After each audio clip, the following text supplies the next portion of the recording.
My family tried to sell my life's work for $3.5 million today.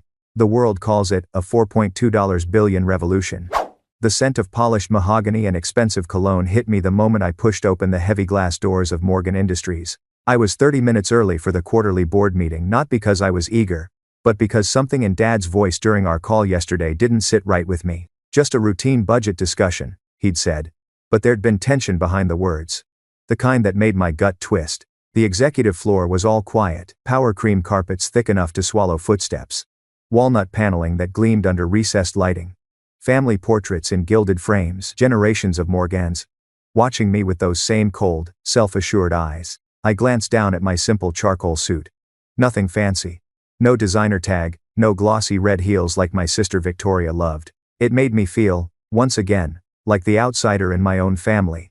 The scientist surrounded by a lineage of businessmen and lawyers who thought passion was just a liability. As I walked down the hall, I caught voices coming from the boardroom. The door was cracked open, a sliver of light spilling across the carpet.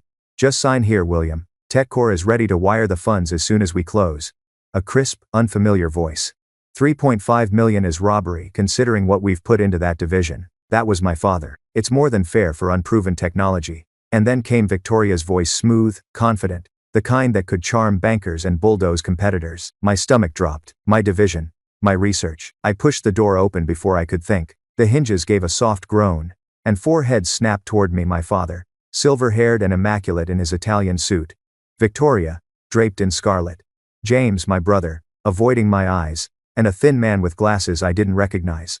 Papers were scattered across the glossy table.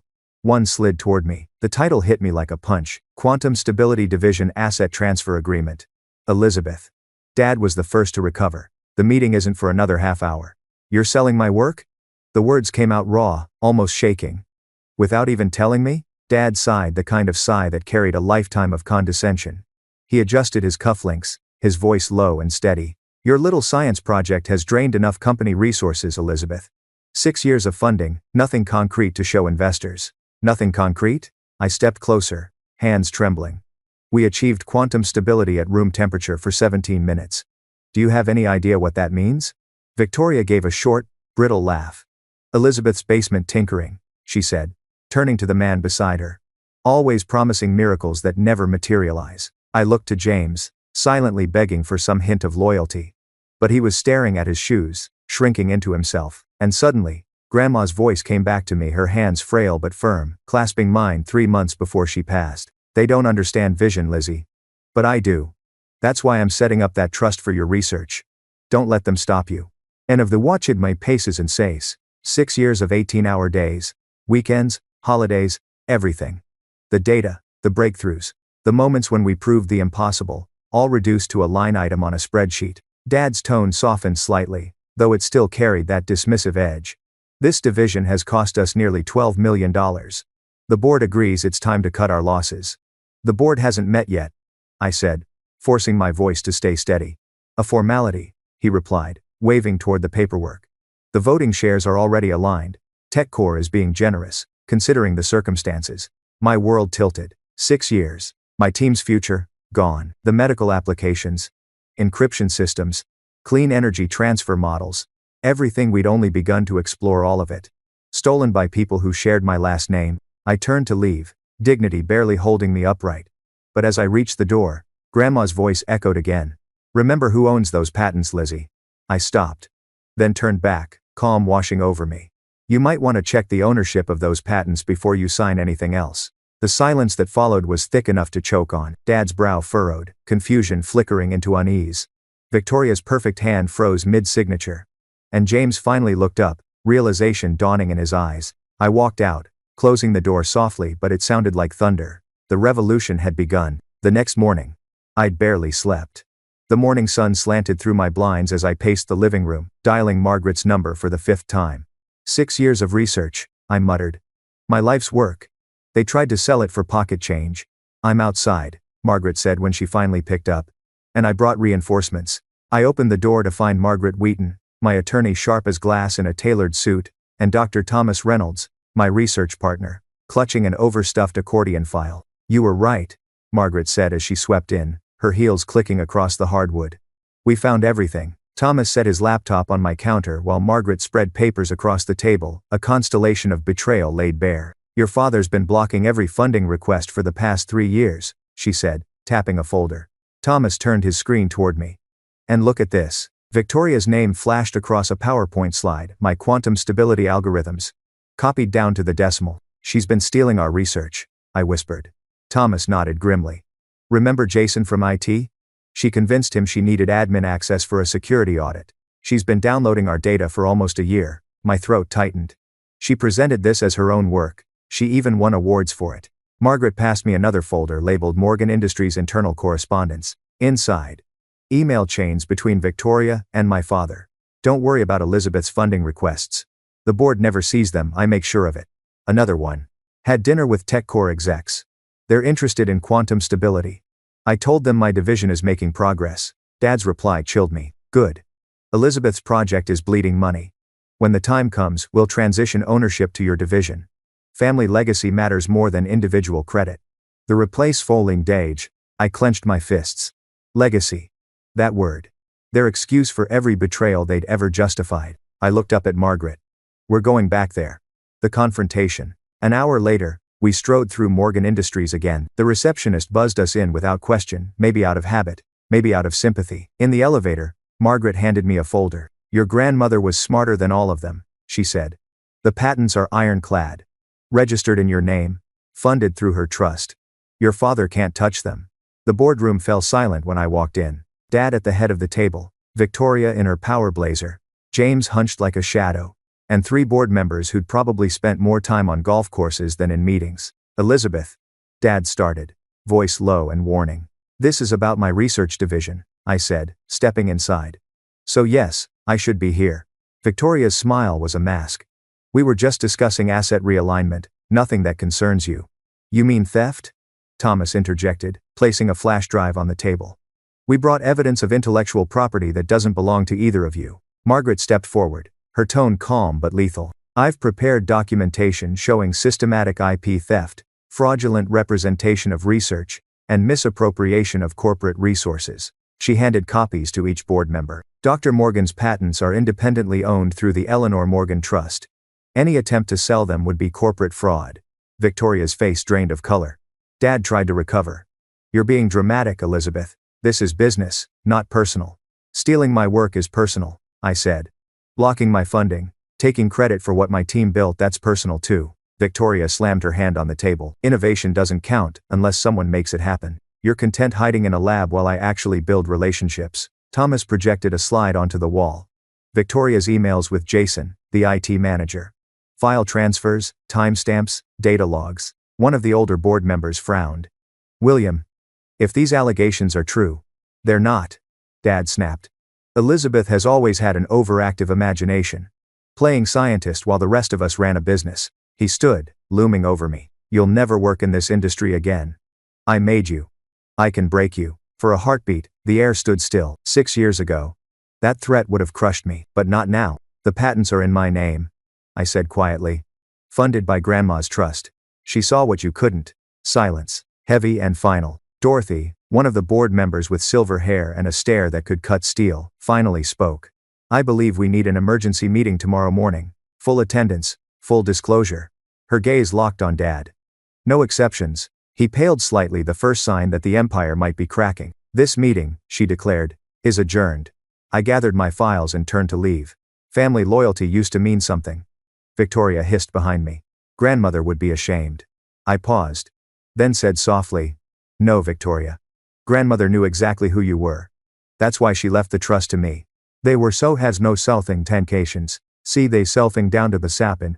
And they were des made in Spence pocking proof and request. The door closed behind me with a click that sounded like justice. In the hallway, Margaret leaned close. First round to you, she whispered. But tomorrow's the real battle. And as we stepped into the elevator, I nodded. This isn't just about my research anymore, I said. It's about the truth. And the revolution had only begun. The ping of my phone woke me before sunrise. For a moment, I didn't move. Just stared at the ceiling while the light from my blinds carved stripes across the room. I already knew what that sound meant. PR Newswire alerts only came for 2 things, press releases and damage control. And there it was. Morgan Industries addresses leadership concerns in quantum division. My father's words filled the screen, every syllable crafted by PR lawyers. We at Morgan Industries have deep concern for Elizabeth's well-being and her recent erratic behavior. Victoria appeared in the next paragraph, heartbroken. Apparently, that family matters had become public business. The message was clear. I was unstable, unreliable, dangerous to the company's image. The rage hit first, then the laugh, short and bitter. I hurled the phone across the room. It bounced harmlessly off the couch. I'd expected them to fight dirty, but not this fast. The apartment felt suffocating, the shelves overflowing with quantum theory texts, the half-drunk cups of coffee, the makeshift equipment I dragged home after countless nights of testing. Every corner of my life screamed work, and yet all of it could vanish with one corporate memo. Then another call. Unknown number. Dr. Morgan? This is security.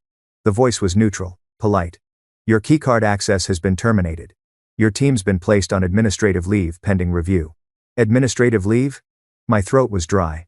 For what? Director's orders. Click. Click. I stared at the phone in my hand, the silence suddenly louder than any argument I'd had with my father. 7 people. 7 brilliant minds who'd given me their weekends, their trust, their belief that we were building something that mattered.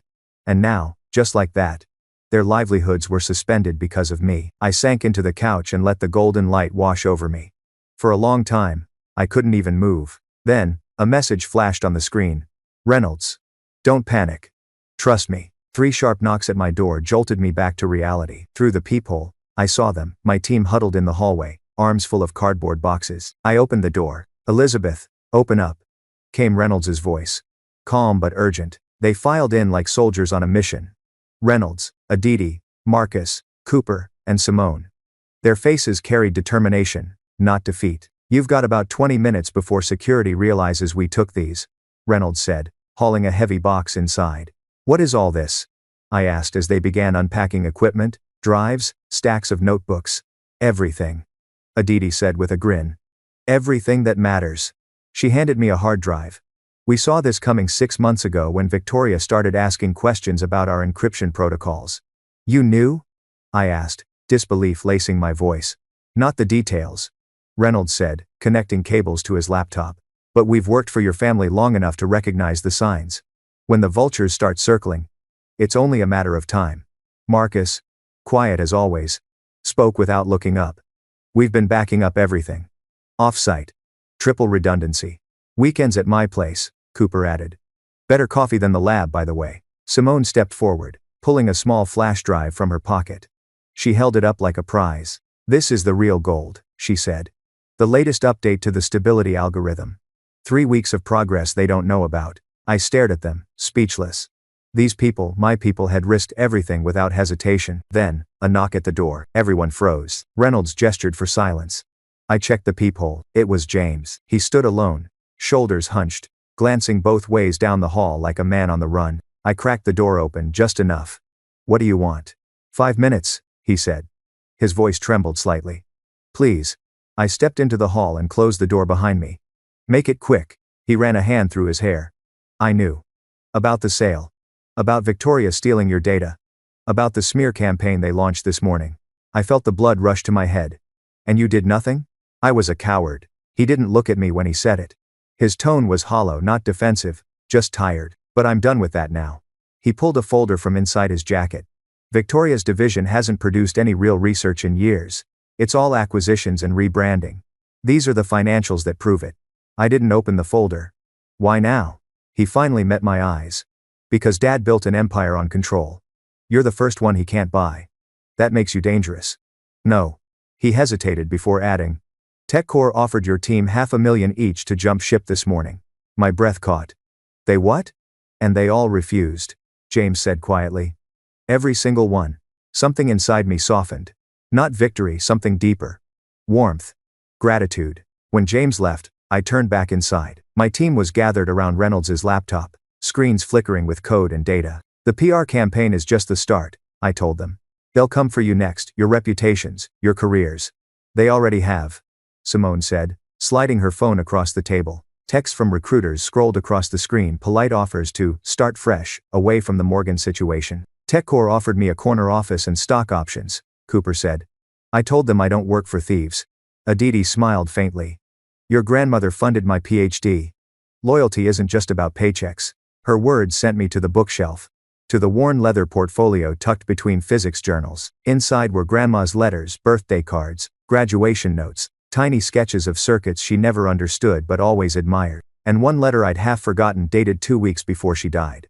The charter amendment is filed with Harrington. If William ever tries to appropriate your work, Article 16 automatically redistributes voting shares.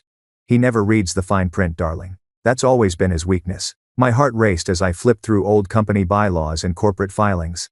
Article 16. Section 3. Paragraph 7. It was there, plain as day. Grandma had seen this coming. Thank you, I whispered to her photograph. I didn't sleep that night. None of us did. While my team dozed in shifts on the couch and floor, I sat at the table surrounded by files, coffee cups, and the faint hum of computers running simulations. The room felt alive, like the heartbeat of something new being born. By dawn, my inbox was overflowing. The U.S. Patent Office. Quantum stability algorithm officially granted. The National Science Foundation. Breakthrough designation confirmed. And then the third message. Licensing interest initiated. Starting offer. $4.2 billion. I blinked at the screen, reread it twice. My throat tightened. Guys, I whispered, looking around the room. They were asleep, Marcus sprawled on the floor, Cooper snoring softly, Simone curled on the couch. I smiled.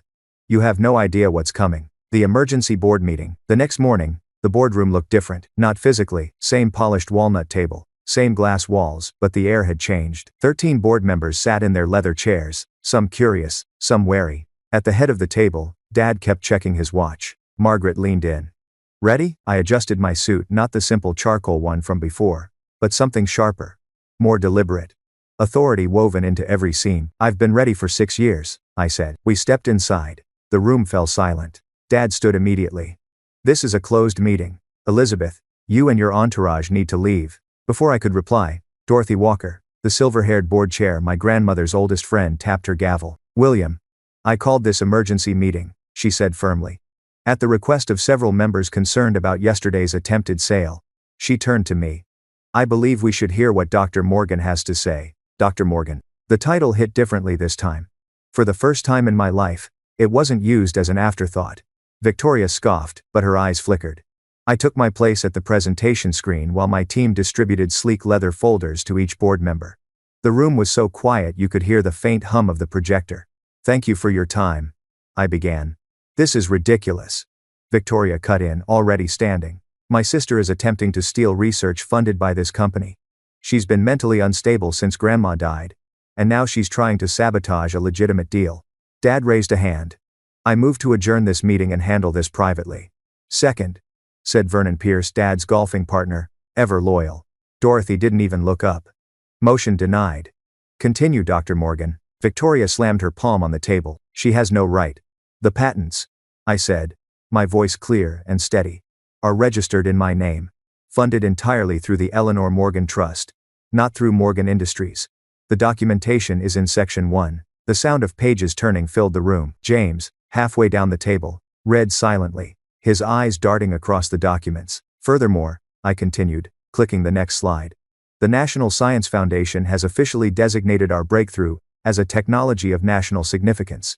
Initial licensing interest begins at $4.2 billion, not the $3.5 million TechCore offered yesterday. A collective gasp rippled through the room. That's absurd, Dad sputtered. No quantum tech is worth.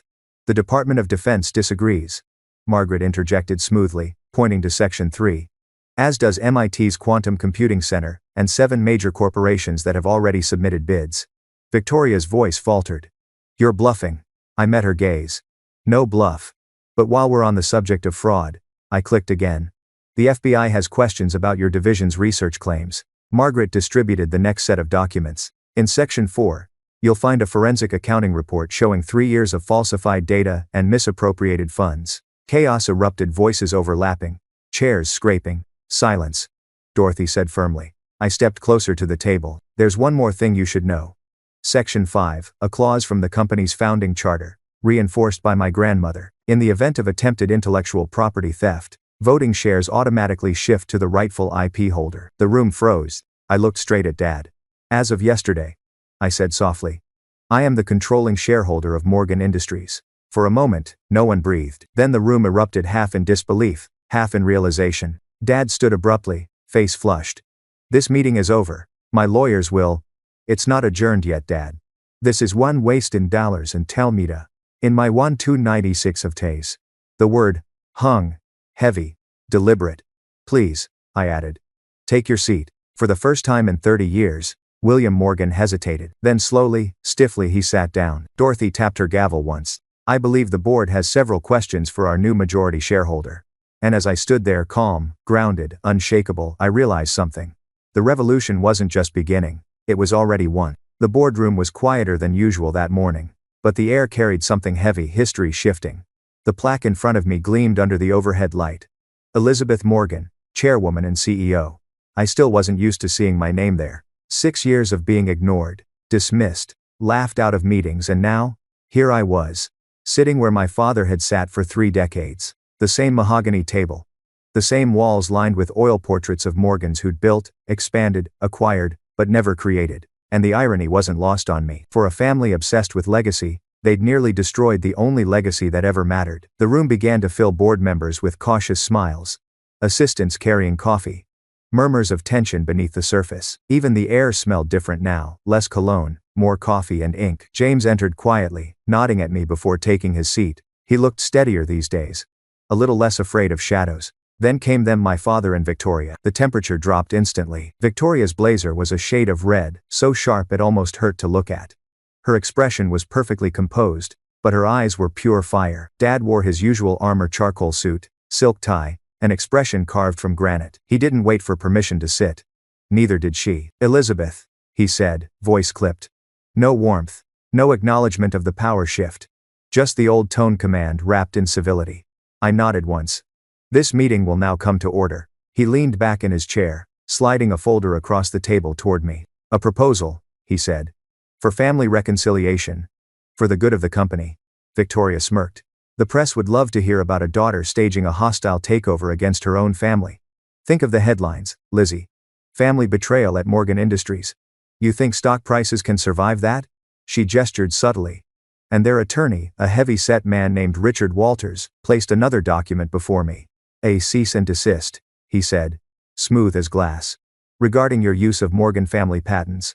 The Morgan name is trademarked, and your grandmother's trust does not supersede corporate bylaws. He said it like a man delivering bad news to a child. But that child didn't exist anymore. I took a slow breath. The old Elizabeth, the quiet one in the lab coat, the one who flinched every time Dad raised his voice, would have wilted. But not this one. Not today. Before we address your concerns, I said evenly, I'd like to introduce the board to something new. I tapped my tablet, and the screen behind me came alive with images, sleek, modern, luminous. Project Helios. The room leaned forward. On the wall, slides rotated blueprints, architectural renders, photographs of white lab coats in a bright facility. This research facility, I explained, was developed quietly over the past 3 years, funded through my grandmother's trust, built 30 minutes from here. In the old Harrington warehouse district. I clicked to the next slide. Rows of servers.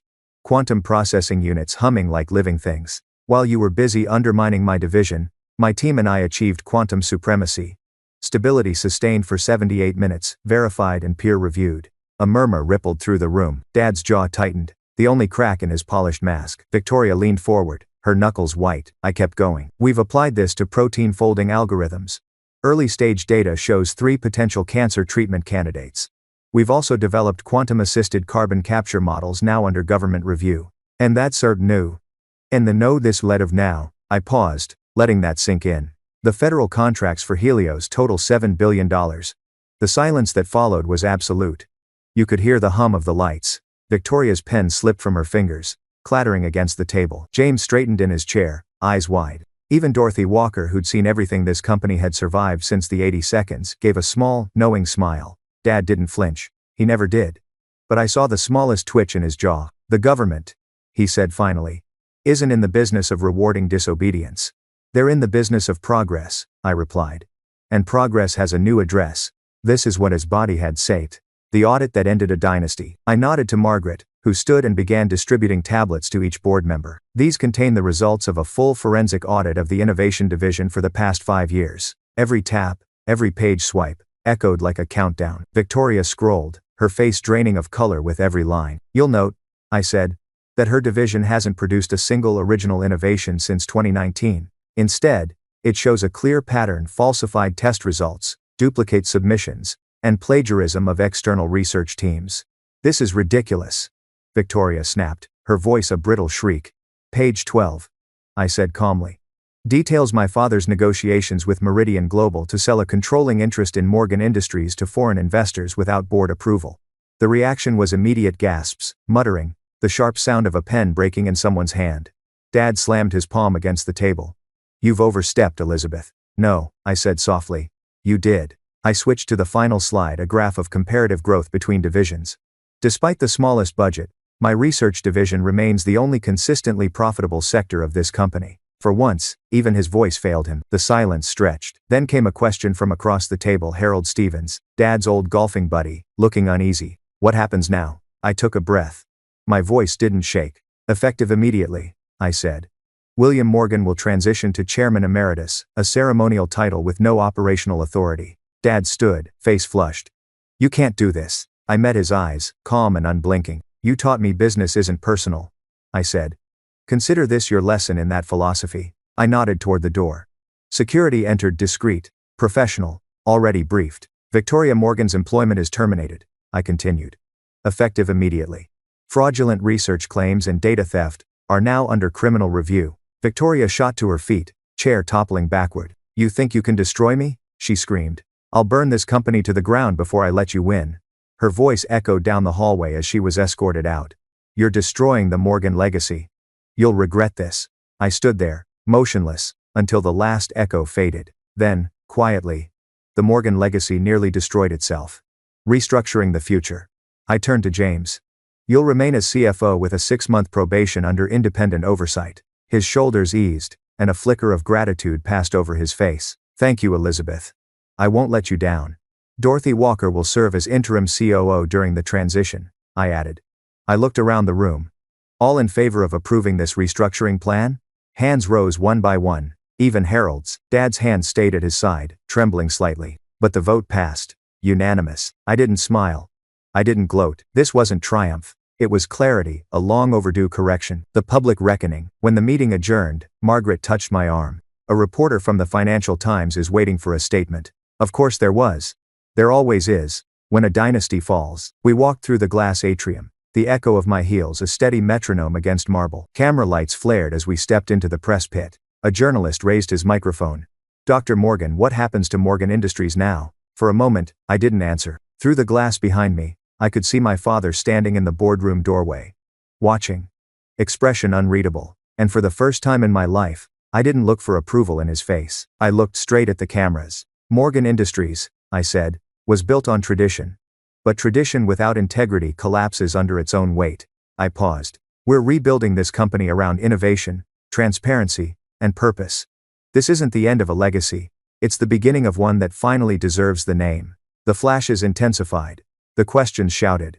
But I walked away, not running, not hiding, walking toward the elevators like the world had just changed direction. And maybe it had. 6 months later, the scent of fresh paint and lemon polish filled the air as I guided a group of young scientists through the glass corridors of what was once the most intimidating building I'd ever entered. 6 months ago, Morgan Industries had been a fortress, dark wood, closed doors, and whispered politics. Now, it was light, transparent, alive. Through here, I said, gesturing toward a set of clear doors. Our quantum stability lab. Every workstation was visible, open, collaborative. The way science should be. A young woman raised her hand, eyes bright. Dr. Morgan, is it true your team reached stability for over 80 minutes now? I smiled. 87. And counting. And please call me Elizabeth. They laughed softly, and for a moment, I saw my younger self among them, nervous, ambitious, certain that science was enough to earn respect. It wasn't, of course. Respect had to be fought for. Full circle. Later that afternoon, I stood in the boardroom, the same one where everything had begun. The polished table that once held the papers meant to steal my work, now displayed the newest patents, quantum-based cancer detection systems, with a 96% success rate. The early clinical trials have exceeded expectations, I said, addressing the board. We're detecting cellular mutations up to 3 years earlier than traditional imaging. The room broke into applause. And just then, the door opened quietly. My mother stood there, hesitant, softer than I remembered. Gone were the pearls, the designer dresses. She wore simple gray, and she looked smaller, More real. I didn't mean to interrupt, she said. You're not, I replied. We're just finishing. As the board members filed out, I walked over and handed her a folder. The Morgan Charitable Foundation, I said. I'd like you to lead it. Her eyes glistened. After everything that happened, grandmother would have wanted healing, I said, even if some bridges can't be rebuilt. She nodded slowly, then smiled, fragile but genuine. That evening, I joined my original team in the new atrium. Champagne glasses clinked. Laughter echoed off glass walls. Dr. Reynolds raised his glass. To Elizabeth, he said, smiling. Who saw what the rest of us could only imagine. I smiled, feeling the warmth of that truth. Epilogue. Never underestimate the quiet ones. Before leaving, I stopped by my office. A young physicist, Allison, was waiting nervously by my desk. Notes scattered. Everyone says my model's too theoretical, she murmured. Too ambitious. I smiled at her the way Grandma once smiled at me. Never let anyone tell you your ideas are too ambitious, I said. The quiet ones are usually building revolutions. Later, I hung Grandma's portrait beside the framed first patent that started it all. The brass plate beneath it read, "Never underestimate the quiet ones. They're the ones building revolutions." My computer pinged. A headline flashed on the screen. Morgan Industries market value triples following restructuring. I closed the laptop, glanced at the clock, 5:30 p.m. For the first time in years, I was leaving work on time, and as I turned off the lights, I realized the revolution was never just about quantum science. It was about reclaiming truth and living it. I still remember the exact moment it all began. Not the boardroom battle, not the billion-dollar licensing, not the headlines. No, it began 6 years earlier, in a windowless basement lab that smelled of burnt coffee and soldering flux. That was the day I decided to chase a ghost, the dream of quantum stability at room temperature. Everyone said it was impossible. Everyone except Grandma. She'd visited the lab once, in her cardigan and pearls, stepping carefully between tangled cables and humming equipment. She'd run her hands over the steel casings like they were heirlooms, not prototypes. They'll call it madness, she'd told me. Until they need it. I'd laughed back then, thinking she was just being kind. But she'd seen the future clearer than any of us. The basement lab. It wasn't glamorous. A handful of us worked in a converted storage room at the bottom of the Morgan building, peeling paint, leaky pipes. Half the machines we used were cannibalized from outdated equipment my father had written off as junk. I can still picture those nights, empty pizza boxes stacked like research notes, the hum of quantum coils spinning into infinity, the whiteboard covered in equations that looked like abstract art. And us, the team no one believed in. Thomas Reynolds, who left MIT because he wanted to build, not publish. Aditi, the algorithmic genius with a laugh that could light a power outage. Marcus, quiet, deliberate, the only one who remembered to eat.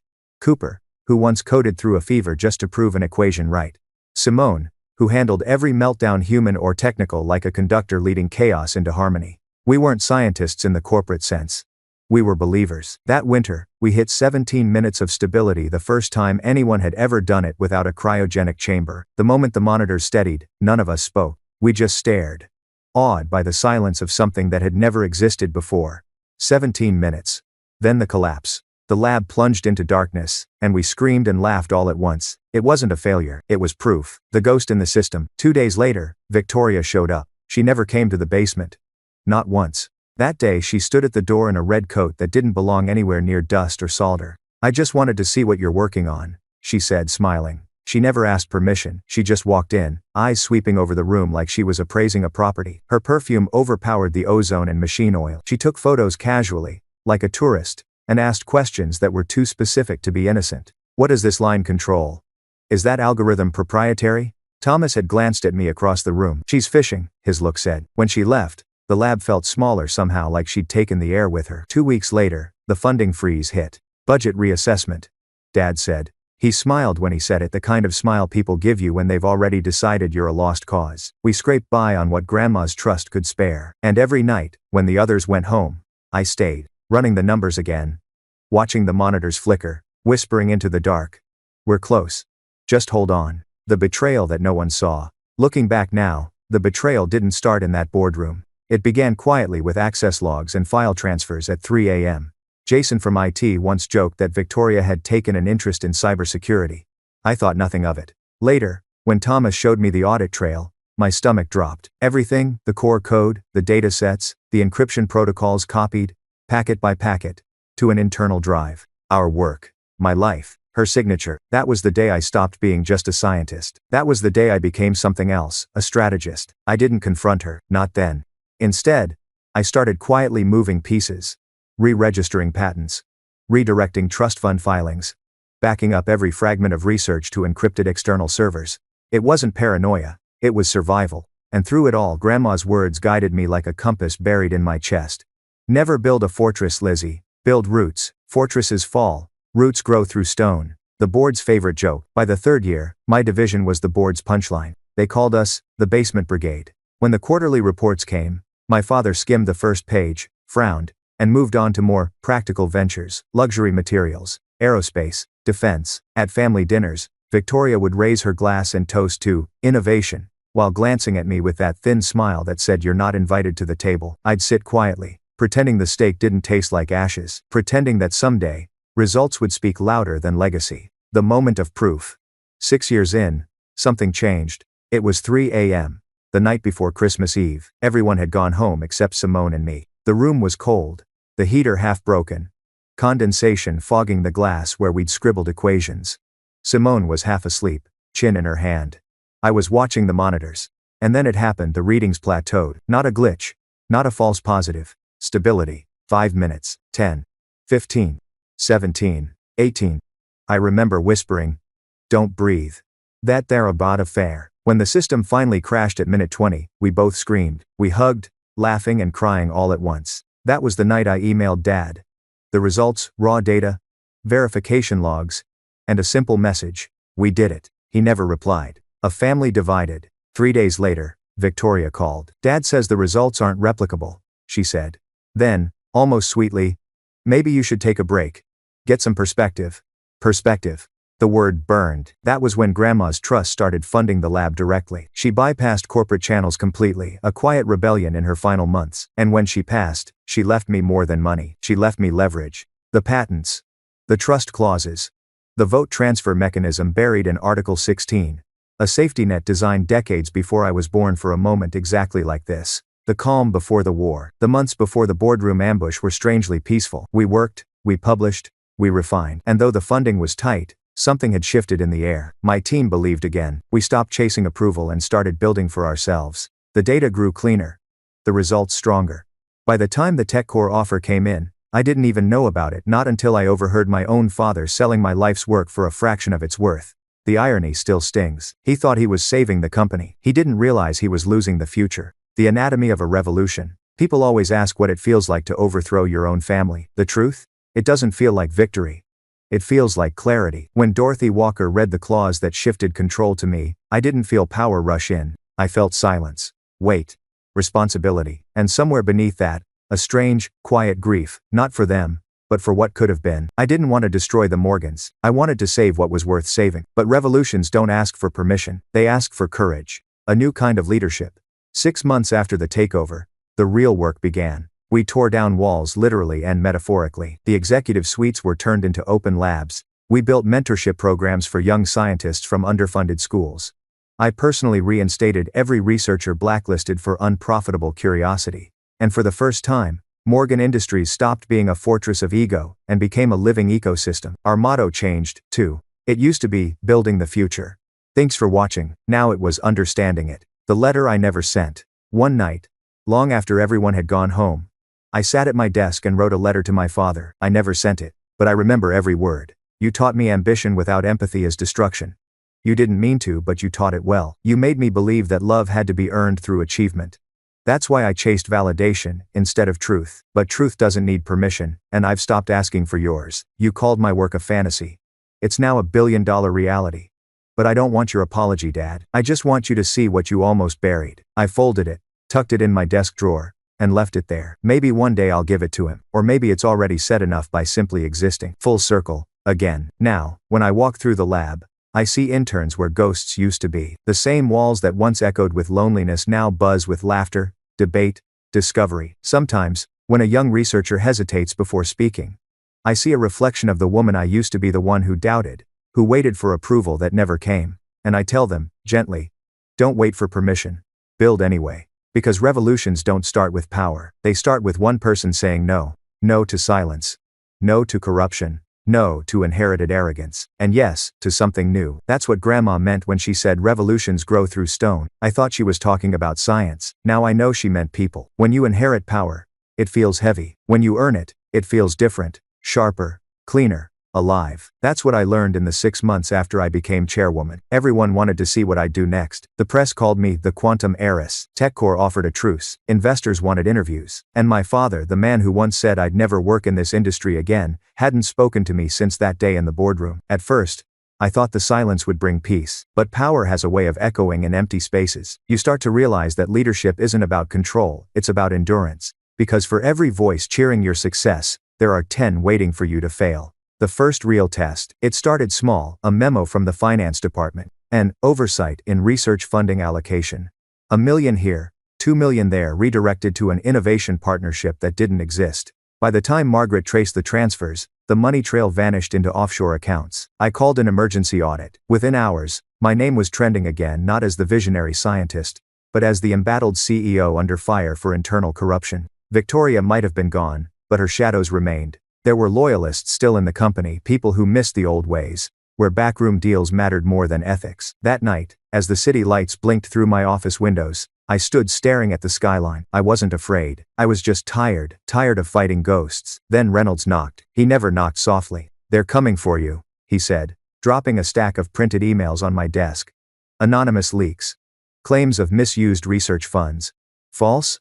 I asked. He gave me a look that said, "Do you even need to ask? They'll go public by morning," he added. "Then we'll go public first." That was the difference between me and them. They hid behind spin. I believed in transparency. If they wanted to drag my name through the mud, they'd have to do it in daylight. The press conference. We called it at 9 a.m. Sharp.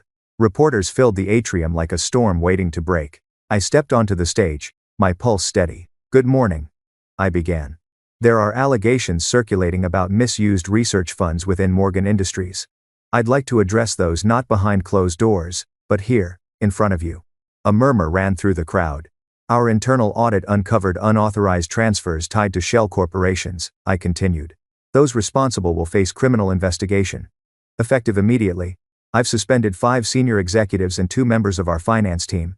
Their names are in your press packets." The flash of cameras was blinding. One journalist shouted, "Dr. Morgan, does this implicate your father?" I didn't flinch. "Evidence will determine that," I said simply. The room erupted in questions, but I stayed calm. For the first time, I wasn't reacting to their game. I was defining the rules. That night, I got a message from Dorothy Walker, the oldest member of the board. "You handled that like Eleanor would have. Quiet steel." It was the highest compliment anyone could have given me. The visit. A week later, he came. My father. He didn't call ahead. Didn't knock politely. Just walked into my office as if it were still his. He looked older. Not weaker, just smaller somehow. Like the air around him had stopped bending to his will. He stood for a long moment, saying nothing. Then, "You humiliated this family. The seacher noten kin of portfolio sight. The seacher noten plan into the best." I took a slow breath. "I exposed corruption. You exposed me," he snapped. "You turned the board against their founder. They weren't loyal to you," I said softly. "They were loyal to power. And power moved." He looked at me, then really looked, and for the first time, I saw something almost like confusion in his eyes. Maybe regret. Maybe disbelief that the daughter he'd dismissed for years now held everything he built. "I taught you to fight," he said finally. "I didn't teach you to destroy." I met his gaze. "You taught me that silence keeps you small. I just chose not to stay small." He stared at me for a long time. Then, quietly, "I never meant for it to go this far. Not a man's die. Heaven support downs." "Yes, you did," I said. "You just didn't expect to lose." He left without another word. The sound of the door closing behind him felt heavier than any applause I'd ever heard. The letter from MIT. 2 weeks later, I received a letter with the MIT seal embossed on the envelope. Inside, "We would be honored to name the Morgan Quantum Research Fellowship in recognition of your contributions to applied quantum stability." It should have felt like validation. It didn't.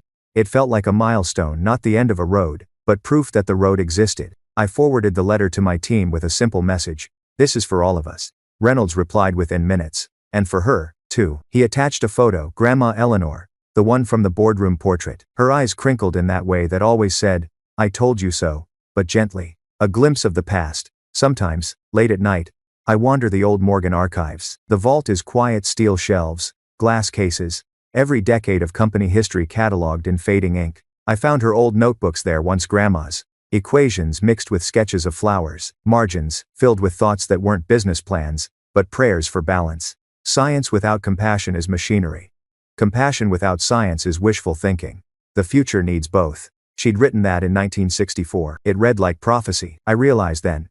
She hadn't just built a trust fund. She'd built a philosophy, one I was only just beginning to understand. The quiet revolution expands. Under the new structure, we started funding open access science. No gatekeeping, no hidden patents. We collaborated with small labs in developing countries, giving them free access to our data infrastructure. The board thought I was insane at first. Open research, you'll lose your competitive edge.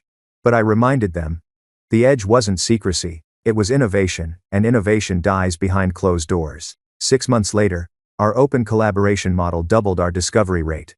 Startups began building on our frameworks. Universities formed alliances with us. Even rival companies started licensing our open patents, paying to use ideas we gave the world for free. That was the moment I understood something fundamental. Legacy isn't what you protect, it's what you share. The dinner with James. James invited me to dinner one evening, his way of saying thank you without saying it. We met at a small restaurant overlooking the harbor. The kind of place we'd never gone as kids because Dad didn't believe in quiet food. He looked lighter, healthier. Do you ever miss the way things were? He asked. I thought about it. The old boardroom, the family dinners, the illusion of unity. Then I shook my head. No. I miss what they could have been. He nodded slowly. You know, I used to think Dad was unbreakable. He still is, I said. Just not in the way he thinks. We sat in silence for a while, watching the lights reflect off the water. Then James said, he reads every article about you. I raised an eyebrow. Good or bad? Both, he said, smiling faintly. He just doesn't know how to call. That night, as I drove home, the city lights blurred through the windshield like constellations rearranging themselves. For the first time in years, I didn't feel angry when I thought of him. I just felt free. The offer. One morning, a letter arrived from the U.S. Department of Energy. They wanted to partner on an initiative, Heiress Global, a collaboration to apply quantum stability to sustainable power grids across the world. Projected impact: 40% reduction in national energy loss, $200 billion saved in annual power waste, and most importantly, clean energy accessible to developing regions. We signed the deal, not for the money, though the figure made headlines, but for what it represented. Proof that the science wasn't just profitable. It was useful. That day, when the news broke, I walked into the lab and found the team already celebrating. Simone had baked cupcakes shaped like tiny atoms. Marcus played jazz through the speakers. And Reynolds raised a glass of orange juice, because it was 10 a.m., and said, to Elizabeth Morgan, who reminded us that equations don't save the world, people do. A ghost in the hallway. That night, I stayed late again, habit I guess. The building was quiet. Lights dimmed. The hum of the servers like a heartbeat. And for a moment, I thought I saw her. Grandma. Just the outline of her reflection in the glass. Or maybe just memory taking shape. But I swear I heard her voice again. Soft as a sigh. Never underestimate what you plant when no one's watching. I smiled, because she was right. The revolution wasn't loud anymore. It was growing quietly like roots through stone. It's strange how success can feel quieter than struggle. When everything you fought for finally starts working, the world doesn't explode into fireworks, it just exhales. 6 months after Heiress Global launched, I woke up one morning to find my inbox overflowing with partnership requests. Energy firms, medical institutions, even aerospace companies wanting to license our stability models. The number that kept repeating across the headlines. $4.2 billion. That's what the technology had officially been valued at. $4.2 billion. I should have felt triumphant. But all I could think about was the number Dad once agreed to, $3.5 million. He'd almost sold it for that. And maybe that was why I didn't celebrate. Because for every zero added to the valuation, I saw one more reason why greed could have erased everything we built. The noise outside. The public loved the story. The underdog scientist who overthrew her father's empire and turned science fiction into reality. But the media never tells you what happens after the headlines fade. After the cameras left, I was still the same person sitting alone in a glass office at midnight, staring at code that never stopped changing. I wasn't chasing fame. I was chasing something that couldn't be quantified. Balance, maybe. Redemption. The kind Grandma used to talk about when she said, power without peace isn't power at all, it's panic. And panic, that part I knew well, because for all the success, the ghosts hadn't gone away. The ghosts of Morgan Tower. Dad's office remained untouched.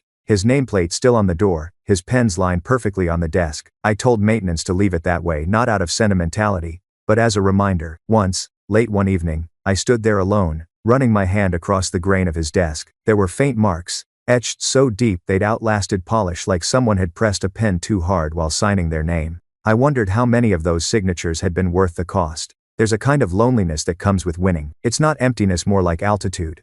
The higher you climb, the fewer people can breathe the air with you. Sometimes, I missed being the woman in the basement with burnt coffee and hope. Back then, at least, everything felt pure. The return of Victoria. It happened one Tuesday morning. I was reviewing data from a new cancer detection prototype when my assistant knocked, hesitant. "There's someone here to see you," she said. Her voice was careful, like the word itself might explode. Victoria Morgan. I froze. For months, her name had been a headline: former Morgan exec under investigation for data fraud. After the charges came, she disappeared. No statement, no apology, no trace. And now, she was standing outside my office. "Send her in," I said quietly. She walked in wearing gray instead of red, no blazer, no designer bag. Just simplicity and exhaustion. The sharpness in her face had dulled, like the edge of a blade left in the rain too long. She didn't sit until I gestured to the chair opposite me. For a long time, we said nothing. Then she broke the silence. "I heard about Helios." "Everyone did," I replied. She nodded, eyes flicking toward the window. "You made it work." I didn't respond. After a while, she said softly, "They froze my accounts. My name's poison in every firm. I can't get hired anywhere." I looked at her, the sister who'd once laughed at my basement tinkering. The sister who'd stolen my data, my funding, my credit, everything but my name. And now she was here, stripped of all the armor she thought made her powerful. "What do you want, Victoria?" Her jaw tightened. "A chance to start over." I stared at her. "You destroyed everything you touched." "I know," she whispered. "But I also know what you're building. And I want to help fix it." There was something almost honest in her voice, not remorse, but exhaustion. And maybe that was worse. "You think redemption is a job title?" I asked quietly. She didn't answer. Her eyes filled with something close to tears, and for a moment, I saw not the rival, but the girl she used to be. The one who used to braid my hair before family dinners. "I didn't come for your forgiveness," she said. "Just a chance to work again." "You had a chance," I said. "You used it to sell your family." She flinched. Then stood. "That's fair." Not. She walked toward the door, paused, and turned back. "Elizabeth," she said softly. "For what it's worth, Grandma would have been proud." The door closed behind her, and I just sat there, staring at the empty chair. I didn't know if she meant proud of me or proud of us. But for the first time in years, I didn't feel anger, just sadness. The meeting with the scientists. Later that week, I hosted a private roundtable, some of the brightest physicists, engineers, and ethicists from around the world. The topic: what comes next? Reynolds presented the progress report. "Quantum stability's been achieved for 94 minutes at room temperature," he said, almost casually. "We're preparing to scale up." The room erupted in murmurs. I looked around at them, a circle of minds that had spent their lives dreaming of this moment. "We're standing at the threshold of something bigger than profit," I said. "We've built a machine that can change how the world works, literally. But if we don't anchor it to purpose, we'll repeat every mistake that came before." Dr. Zhao, a systems theorist from Beijing, leaned forward. "Purpose is a luxury, Dr. Morgan. Most revolutions start with need, not philosophy." I nodded. "That's true. But revolutions die without ethics." "And many rounds 7 et al." He smiled faintly. "You sound like a poet, not a physicist." "Maybe that's what science needs now," I replied. The room fell silent, because they knew I was right. The foundation. That spring, I signed the papers creating the Eleanor Morgan Foundation for Scientific Integrity. Our mission: to fund ethical research, transparent collaboration, and education for young women in STEM, especially those told they don't belong. The first scholarship went to a girl from Mumbai who'd built her own quantum simulator out of recycled parts. Her application essay ended with one line: "I want to build something my brothers won't laugh at." There, see a live side. I read it twice before realizing I'd written that same sentence in my first lab notebook 10 years ago. When we called to tell her she'd won, she cried. And I cried too, quietly, behind my office door. Because that's what power is supposed to do. Not intimidate, not silence, but multiply courage. The call. A month later, James called. "Dad's in the hospital," he said. For a moment, I couldn't speak. "He's stable," James continued. "Heart attack. They say he'll recover, but he's asking for you." I hesitated. Then I said, "I'll come." That dot is not J pair. When I walked into the hospital room, he looked smaller than I'd ever seen him, the empire stripped away, the man beneath it suddenly fragile. He turned his head slowly. Elizabeth. Dad.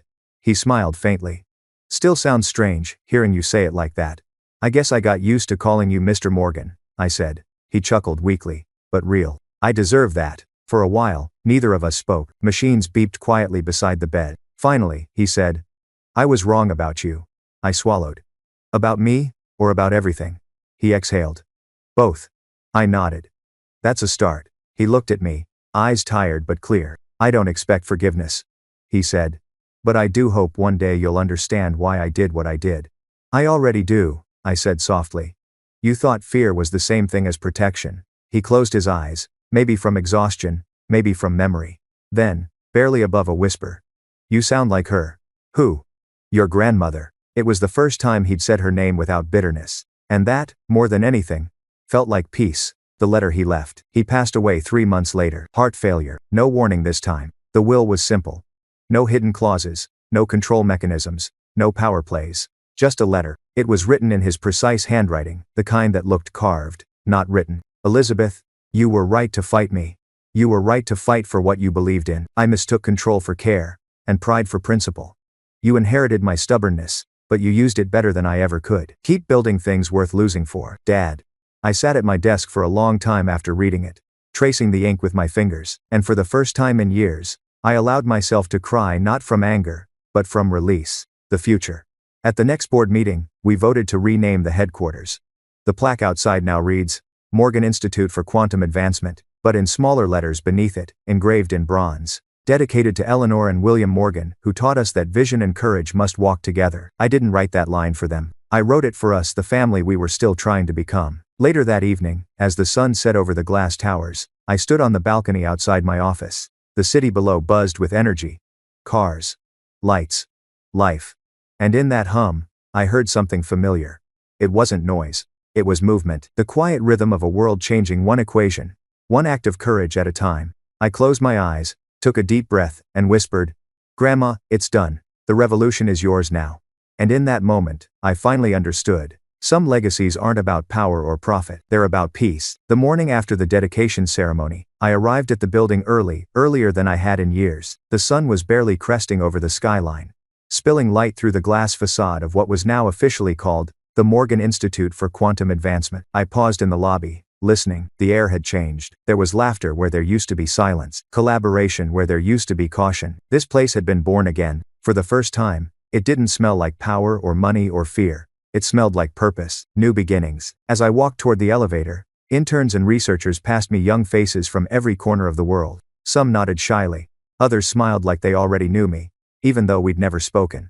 I realized then that the revolution wasn't a single event. It was a wave that had already spread far beyond me. Reynolds was waiting in my office, sipping black coffee and pretending to check emails. He'd been with me since the beginning, through the basement days, the betrayal, the coup, the rebuild. Now, he looked more relaxed than I'd ever seen him. New energy in the halls, he said. It feels different. I agreed. Setting down my bag. He smiled. That's because it is different. You changed the air. Project Aurora. He opened a file on his tablet and turned it toward me. A soft hum filled the room as the 3D model came to life on the screen, a glowing network of orbs, pulsing in rhythm. What's this? I asked. Project Aurora, he said. The next step. He leaned forward, eyes alive again like the nights when we first tested stability protocols. It's a distributed quantum energy grid, he explained. A self-balancing system. It would allow developing regions to leapfrog traditional infrastructure, direct quantum-based power transfer, without the loss you get from conventional lines. How far along? Still theoretical, he said. But the simulations look promising. I studied the model. The colors shifting and merging, a living diagram of what could be. The data pulsed softly, like the heart of something still waiting to be born. How much will it cost? I asked. Too much, he admitted. But we'll find a way. We always do. I smiled. Let's make it real. The pushback. The first call came 2 days later, a major energy conglomerate offering to partner. He was no to that rife. And done no way. The CEO's tone was polite, but beneath it was the same old arrogance. Dr. Morgan, your technology has global potential. But scaling something like this requires experience, corporate experience. You should consider letting us manage distribution. You'd retain credit, of course. I almost laughed. Experience. The word rich men use when they want to take what women built. Thank you for your interest, I said. But the institute handles its own vision. He hesitated. Then switched tactics. You're talking about redistributing power literally. That kind of shift doesn't happen without consequences. Good, I said. And ended the call. The power of choice. 3 weeks later, I stood on stage at the World Science Forum in Geneva, presenting Project Aurora to an audience of physicists, diplomats, and corporate titans. Behind me, the screen displayed a single statement. Power belongs to everyone. For a long time no one clapped. Then, slowly, they did. Afterward, a delegate from Kenya approached me. I studied by candlelight growing up, she said quietly. If Aurora works, my daughter won't have to. I smiled, shaking her hand. That's the idea. An old name returns. When I returned to New York, there was a letter waiting on my desk. The handwriting was unmistakable, deliberate, sharp, elegant. Victoria. Inside was a single sheet of paper. I've been accepted to a research ethics program in Zurich. No company will hire me, so I'll start over on my own terms. You don't need to respond. Just know that I'm trying to learn what I should have learned years ago. V. I stared at it for a long time. For all her cruelty, for all the damage she'd done, she was still my sister. Maybe starting over was the only apology she could manage. I folded the letter carefully and placed it in my drawer beside Dad's. Two people who had taught me what power without conscience looked like and what redemption, however imperfect, might still mean. The student. A few months later, a new intern joined my department. Sophie Alvarez, 19, first-generation college student from Brazil. She barely spoke during meetings, always sitting in the corner scribbling equations in a notebook that looked like it had survived a war. One afternoon, I walked past her desk and noticed what she was writing. Not copying notes, building equations. And they weren't random, they were adaptive models. I stopped. Sophie, where did you learn that? She looked up, startled. I didn't. I was just playing with the data model from your last paper. Playing, I repeated, amused. Do you realize what you're doing there could improve processing efficiency by 20%? Her eyes widened. Wait, seriously? I nodded. Seriously. And you're going to present it at the next symposium. Her face went pale. Me? No. I can't. You can, I said firmly. And you will. This place doesn't reward silence. She blinked, then smiled nervously. Okay. I'll try. Don't try, I said. Do. As she went back to her notes, I saw something in her, a reflection of who I once was. The same uncertainty, the same fire. And I thought of Grandma again. Never underestimate the quiet ones. If you never send tension, it's the content of from common in that money. Recognition. By the end of the year, Project Aurora went public. The announcement broke records, the most watched live science event since the Mars landing. Governments signed on. NGOs pledged support. Investors tried to buy their way in, but the licensing terms were clear. Aurora belongs to the world. That night, as I stood in front of the glowing city, Reynolds joined me on the balcony. We did it, he said simply. I smiled. We're just getting started. The night of the lights. Weeks later, as part of Aurora's first test run, the team gathered in the control hub. The moment we activated the field, a pulse of blue light rippled across the holographic globe. One by one, sectors began lighting up: Kenya, India, Vietnam, Chile. Rural grids glowing where darkness used to be. Simone wiped a tear from her cheek. Cooper whispered. That's beautiful.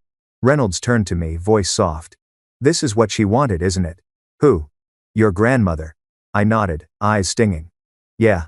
Exactly this. For a long moment, none of us spoke. We just watched as the world lit up, one country at a time. It wasn't just technology.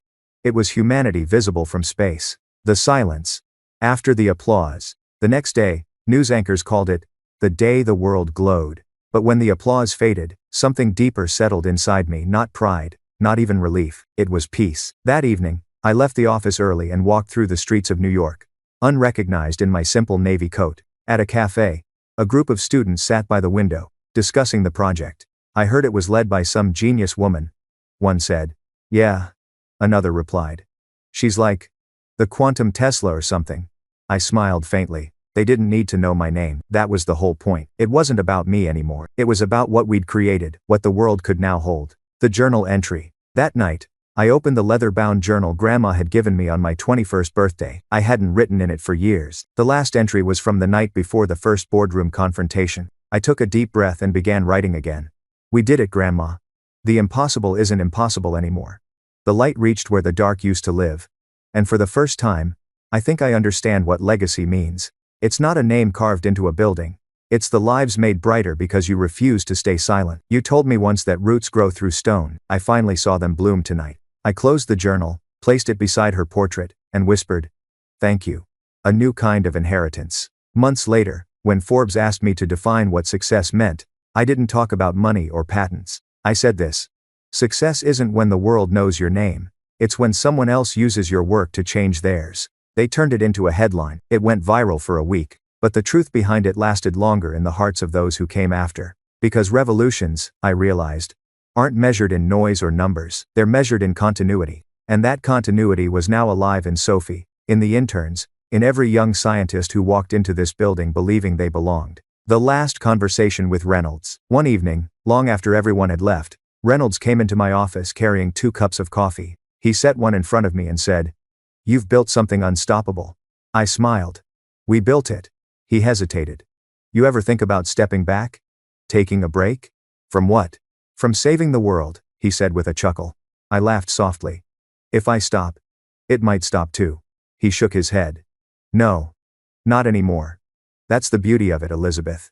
It doesn't need you to survive. You made it that way." For a moment, I couldn't speak, because he was right. I'd finally built something that didn't depend on me, something that could outlive me, and that, more than anything, felt like freedom. The years that followed felt like watching a seed become a forest. Everywhere I looked, something had grown from what we started. The Aurora grid now powered 15 nations. Quantum stability research became the foundation for clean transportation, new communication systems, and even medical imaging that could spot disease at the molecular level. And somehow, through it all, the Institute never lost its soul. There were no corporate walls, no closed doors, just glass, sunlight, and the hum of 1,000 minds working towards something better. Sometimes I'd walk through the labs quietly, unnoticed, listening to the laughter and arguments that once would have been shut down by men in suits. Now, they were the heartbeat of progress, the sound of the future, finding its rhythm. Letters from the world. One morning, my assistant walked into my office with a heavy box. "No sender address," she said.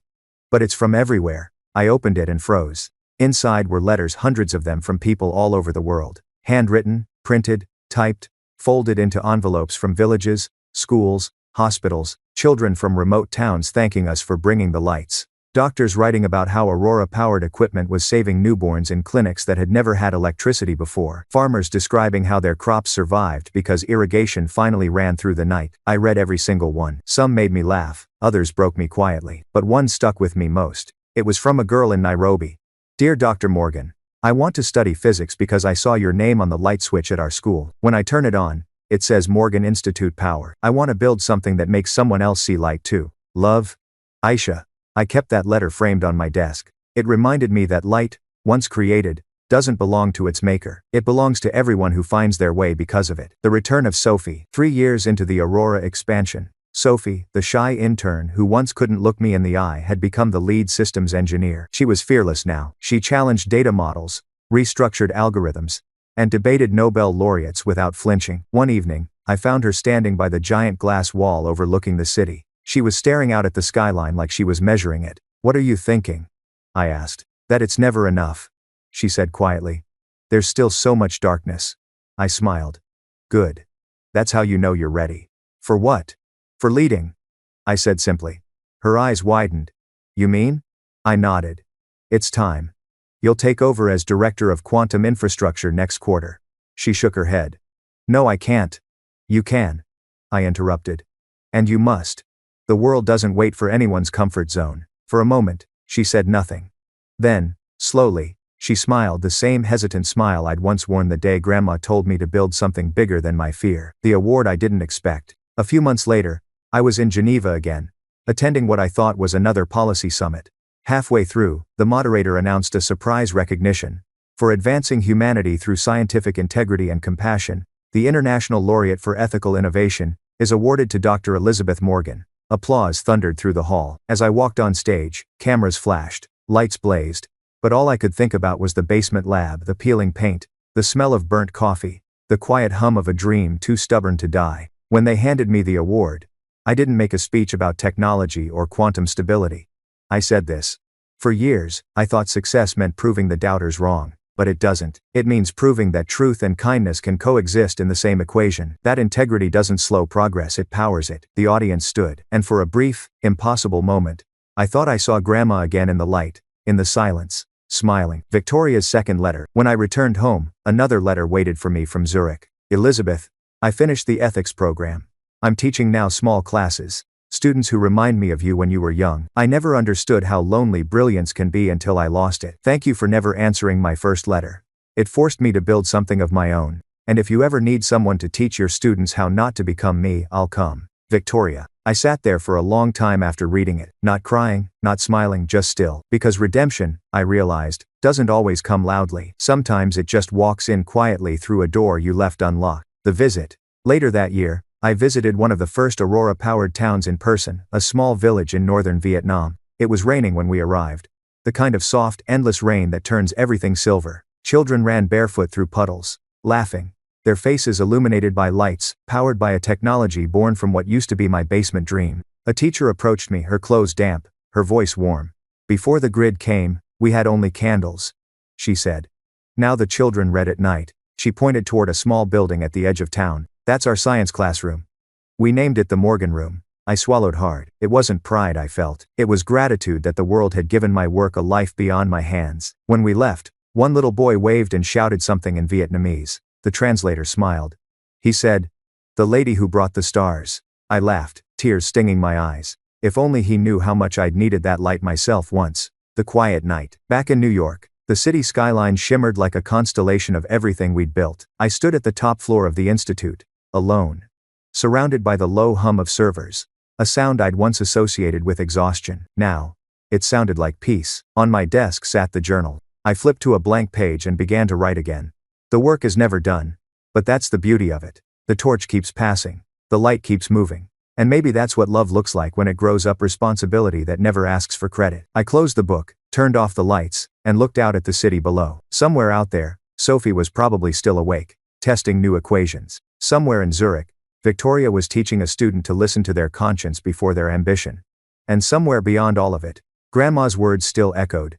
Roots through stone, Lizzie. Always through stone. Passing the torch. The next morning, I made it official. At the board meeting, I announced my decision to step down as chairwoman. Gasps filled the room. "You can't," one board member protested. "The institute is you." I smiled. "Exactly. And that's why it's time." Sophie sat 2 seats away, stunned. "You built this," she whispered. "And now you'll build what comes next," I said. When the vote passed, I stood up, feeling the kind of peace that comes when you finally finish the story you were meant to tell. As I walked out of that boardroom for the last time, the applause followed, soft at first, then rising like the hum of the servers below. It wasn't for me anymore. It was for the idea that had survived me. The final conversation. That night, Reynolds found me sitting on the rooftop, watching the skyline.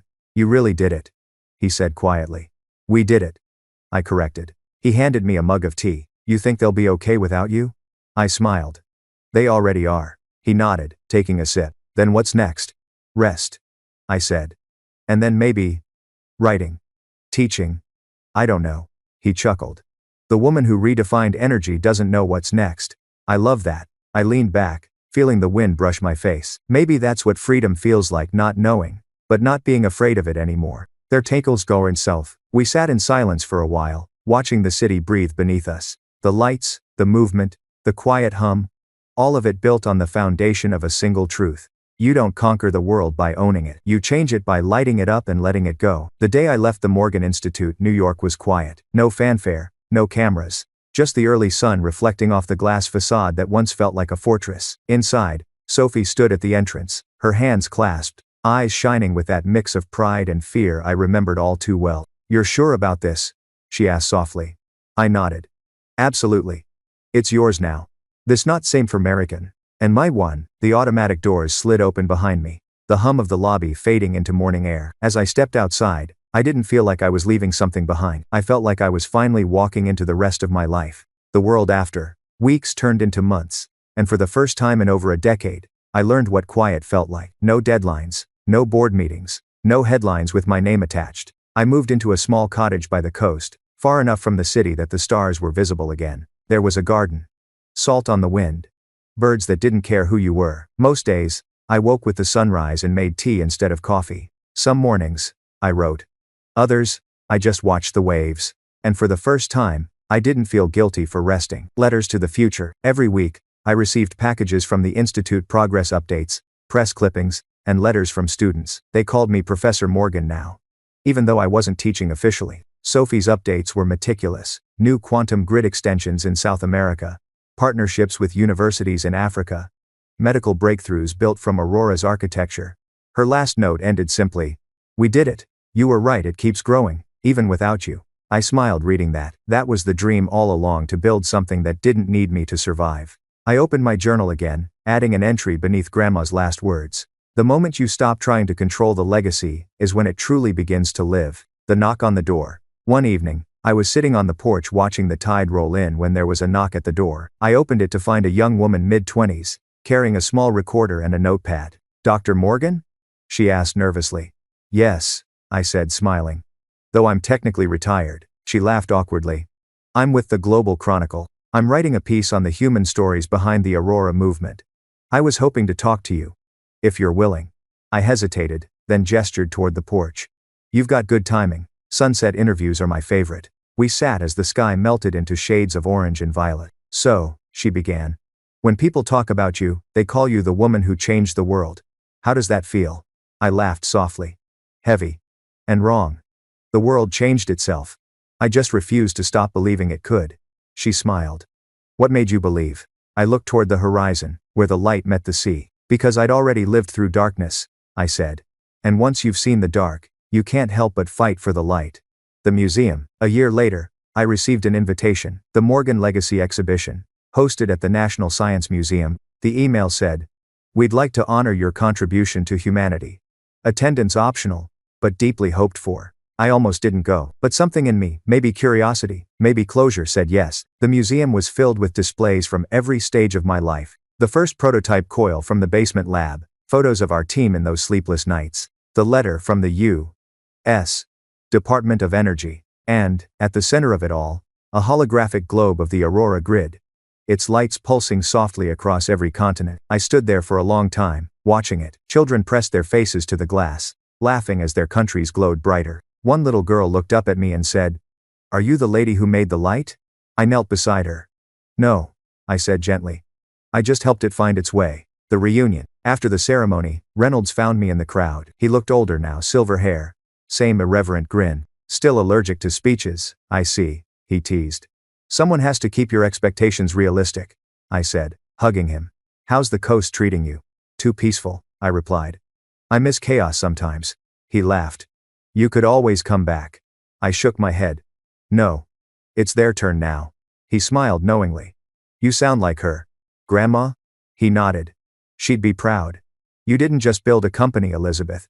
You built a conscience. His words stayed with me long after he left, because conscience, that was what all of this had been about from the beginning. Not wealth, not revenge, just the quiet insistence that doing good doesn't make you naive, it makes you necessary. Victoria's final goodbye. A few months later, I received another letter, no return address this time. Inside was a photo.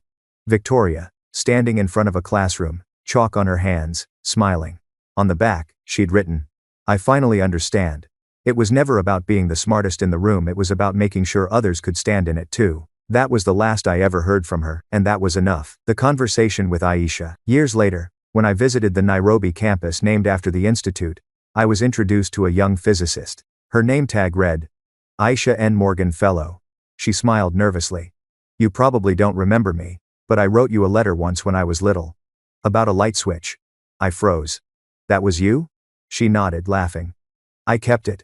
I'm a quantum systems engineer now. For a moment, I couldn't speak. All I could do was hug her. You're the proof, I whispered. The world really does listen when you speak softly enough for it to lean in. She smiled. Your light reached far, Dr. Morgan. No, I said, smiling through tears. Our light did. Full circle. That night, I sat on the balcony of my hotel, the city alive below. I took out Grandma's journal, now weathered, its pages soft from use, and wrote the final entry. Grandma, the roots you planted grew through stone and reached every corner of the world.